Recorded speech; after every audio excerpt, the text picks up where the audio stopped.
Cops protect lives and properties. The margin of error in their line of work is zero, but this is not always the case. Here are 4 cases where mistakes by cops proved to be costly, even leading to death. In this first case, you'll witness one of the most disturbingly incompetent police moments I've seen in a while. Hold on, Brad. Let me get in. Okay. This was 60-year-old Lisa Edwards.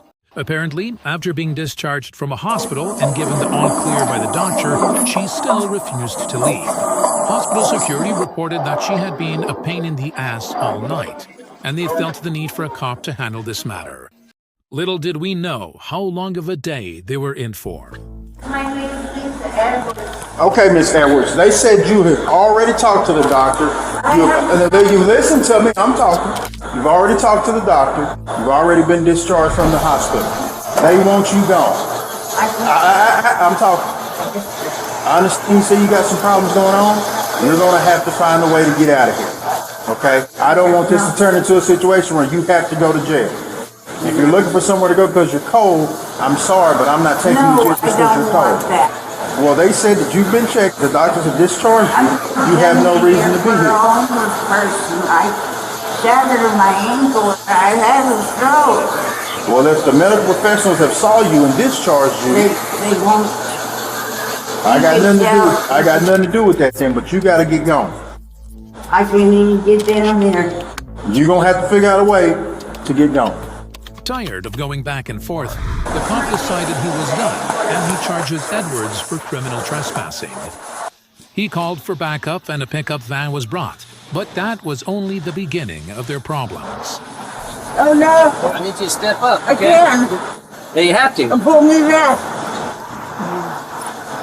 Big steps.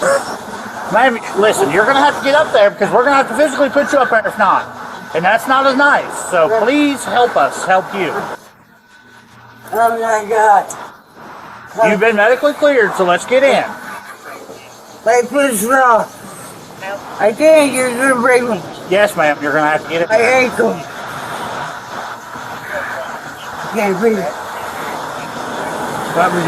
You've been medically cleared, ma'am. Up to this point, she has been complaining about 3 things: shattered ankle, which makes her difficult to stand, stroke, and breathing difficulty.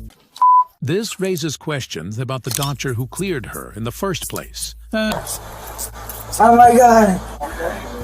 Oh my! You do not have an inhaler, but you have 6 packs of cigarettes, ma'am. I do have my. Ma'am, I'm going to ask you to stand up, and I'm going to ask you to help me one last time. The cops tried over and over again to put her in the back of the van, but it all proved futile. The cops, frustrated at this point, went ahead to call his lieutenant, which only made situations worse. Listen to me. I'm not doing this with you, okay? This is the Lord's. Listen to me. This is the Lord's day. All I want to do is give me some coffee and some oatmeal. I'm not going to deal with your mess this morning. We've already spent too much time on you. You're going to get up here in this van, and you're going to go to jail. We're done with this. I'm tired of this dead weight crap. Put your feet up. I'm going to pass out. You're not going to pass out. Well, you know what? We'll go and get in there and pass out and we'll be done with it. Because this is all an act. That's all it is. You're not going back in the hospital. We're not taking you back. The lieutenant not only was rude and lacked empathy, but he was also dumb, as he kept on saying she was acting. However, it doesn't take a doctor to see that Edwards' condition was deteriorating, and she seriously needed medical attention. Despite her many complaints about not being able to breathe properly, the cops decided to put Edwards in the patrol car with closed windows, all while giggling and laughing about Edwards' condition. And in the next clip, you'll discover why this case stands out as one of the most shockingly incompetent police cases I've witnessed in quite some time. I can't say it like this. Open the door. Open the door. Please open it. I can't breathe. I can't breathe. Despite bleeding several times, the cop driving didn't notice till he stopped another vehicle for traffic violation. He discovered Edwards unconscious, called paramedics, and she later died at Fort Hospital due to a fatal stroke in the police cruiser. An investigation was launched into the actions of the cops during the incident, and Edward's family filed a lawsuit against the state and Knoxville Police Department. In Edward's case, the actions of the cops cost a person's life. But in the next case, a cop's actions led to the loss of an animal's life. So get back! Hold the door! You're a bitch, bro! You're a bitch! This confrontation happened in Ohio on February 7, 2023, when a Lorien police officer, Elliot Palmer, on patrol, saw a woman struggling to get several dogs under control. He decided to get involved to prevent anyone from being bitten by the dog. As he approached them, the first dog was quite friendly, but something unfortunate happened when the other dog charged at Palmer.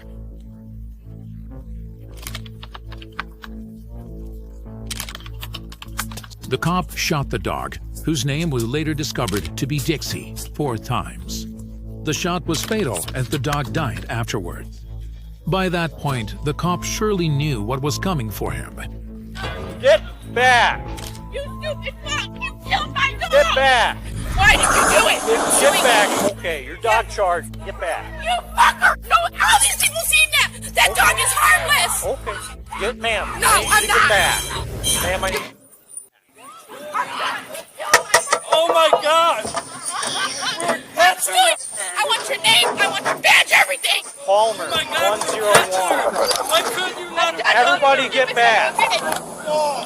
Everybody get back!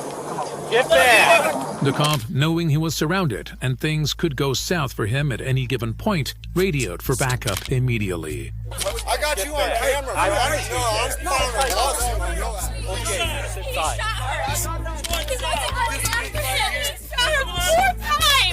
You better fucking pay for it. Everybody get back.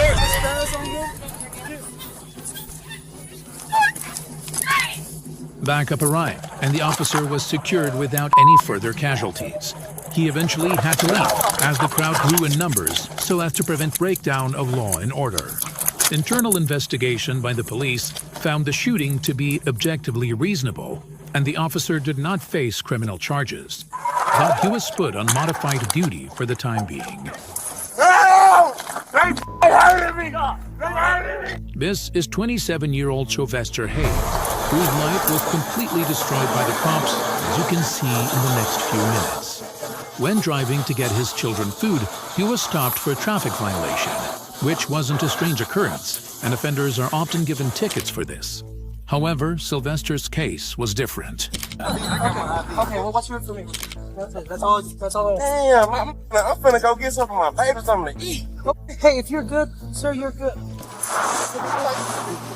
When he was asked for an ID, he reluctantly complied and gave it out. And the single action would set a chain of events that would forever change Sylvester's life. After checking his name, the officer asked Sylvester to come out of his car. I'll explain everything. No, sir, you can't be rocked. I didn't give you permission to throw another. Right now, you are being detained. Come on inside. Hey, yeah, that's right. Sylvester was being defensive, which was understandable since he didn't know the reason for his arrest. However, what he didn't know was that the cop had mistaken his name, Sylvester Hayes, for Sylvester Hayes, who had a warrant out for domestic violence. While this was happening, backup had been requested and was well on its way. Y'all pulling on me for what? Hold on. Y'all, I didn't give y'all permission. What the y'all doing, bro? Stop. What have I been bro? Right? What am I being detained for, man? Stop. What am I being detained for? If you let us tell you, we'll tell you. Shut up. Right now. What am I being detained for?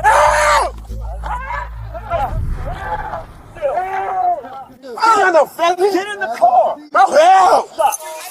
Get in there. Bring out. Hurting me. Bring out. Bring out. Hurting. The cops, happy to have gotten the job done, proceeded to run his driver's license through their database to confirm their arrest of a domestic abuser. However, they were completely taken aback to what they found. You got it, doing it. You got it. You back. You back. He wasn't even pulling out. He was just across the street. You got the gun? Yeah, it's in the front. And his It was in right his pocket. right pocket. And he kept going like this too. The next course of action should be to release Sylvester and apologize for the inhumane treatment they've put him through. But not wanting to take responsibilities, they took a different and very dirty route. So, and I don't know all the story, but there is another Sylvester Hayes, right? So give me a second, right? And that Sylvester Hayes does have a warrant. I'm the third, man. Okay, so your last name is Hayes? Hey, stop feeling that behind me. I'm a smart ass. I'm fucking smart ass. I'm an intelligent black man, I man. understand. Come on, I just look like this, man. Looks have nothing to But do I'm with just saying how they roughing me up, how they handle me like this, like I'm some. I didn't come at them disrespect. I didn't like, hey. They'll check you out, and like what I said, let me figure out what's going on here, and I'll talk to you. Okay? That's whenever Reggie pulled up and we tried to get him out of the car and the fight was on. Okay. And then I was like, bro, come So on. you got jail traffic, resisting arrest, right? Yeah, we have failed to signal 100 feet. And then he has tickets. He had a gun in his pocket. They misrepresented everything that happened, but didn't stop there. They also conspired with the lieutenant to get him arrested on trumped-down charges to justify their illegal actions. Sylvester lost his job and home after the incident and has filed a lawsuit against the Dallas Police Department, pointing to 2 counts of excessive force and 1 count of unlawful arrest. These situations keep getting worse and worse, as in the next case, a paraplegic being brutalized by the police. This is Clifford Owensby, who was stopped by the police on suspicion of illegal substances. The police called for a drug-sniffing dog to check the vehicle, which requires occupants to exit the vehicle. But here's the catch. Owensby is a paraplegic and can't walk. Yeah, man, sir. I can't step out of the car, sir. What you got to I got help. Well, I hope you're getting out. Excuse me? I'm gonna help you getting out. Get out. Excuse me? I'm gonna help you getting out. Get out. Well, I don't think that's gonna happen, sir. I cannot step out of the car. I cannot step out of the vehicle. You got in the car. You can get out of the car. You got in the car. Hello. Hey, bro. Can you come down the street to Ferguson and Grand? With Clifford stating that he couldn't exit his car, the police persistently attempted to assist him. However, Owensby only wanted assistance from someone who understood his paraplegia. Frustration reached its peak, and the cops resorted to an unthinkable action. I am paraplegic, bro. You can fucking hurt me. You can hurt me, bro. What y'all doing, bro? You're making a choice. I'm paraplegic, bro. I'm trying to tell you that I got help getting in the car. Officers acted without control, treating Owensby like an animal. Owensby's vehicle was inspected, and no illegal substances were found. Later, he sued the city and Dayton police, saying they violated his rights. The city settled for $125,000 out of court, but didn't admit fault. If you liked this video, check this one.